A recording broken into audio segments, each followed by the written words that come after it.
គ្រួសារធ្វើឲ្យជីវ៉ាអូនដាច់ចិនដាចោលប្តីទៀតមកជីអូនក៏ដាំងរីអាយអារៈក៏វាជន់ពេលនេះជួបទុកអាសន្នចាញ់លុយដាក់មន់ប្រពន្ធក៏បាត់ពេលមន់ចូលឆ្នាំមិនជោគទាំងទេលាក់លុយកាច់ពីមៀងមេយកទៅប៉ាវគេផឹកស៊ីស្ងាត់ស្ងាត់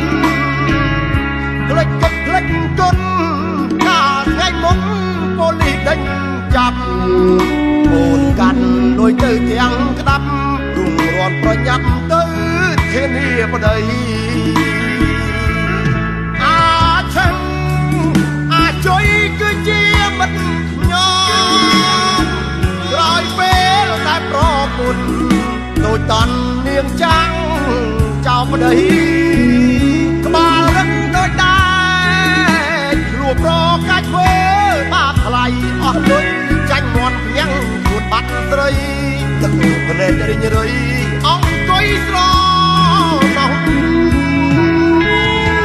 ប្តីញៀនជលមន់ស្រែជ្រៀងដងហើយ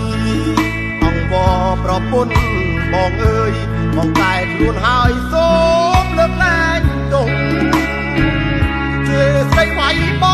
ងតំបងក៏អូនវាយចង់តែសុំអូនវិលរួមរងដីដឹងកំហុងហើយប្រពន្ធបង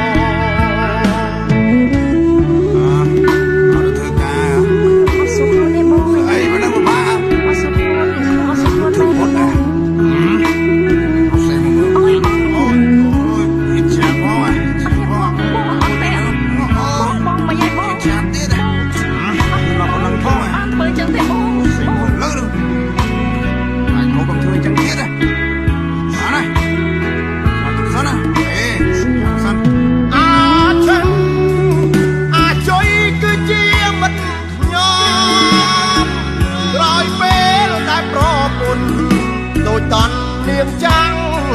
ចោលប្តីក្បាលរឹងដូចដែរឆ្លោះប្រកាច់ធ្វើបាបថ្លៃអស់លុយចាញ់មន់ភ្ញាំងជួតបាត់ស្រីទឹកភ្នែករិញរៃអង្គុយស្រណោះប្តីញៀនជលមន់ស្រែជ្រៀងដងហើយ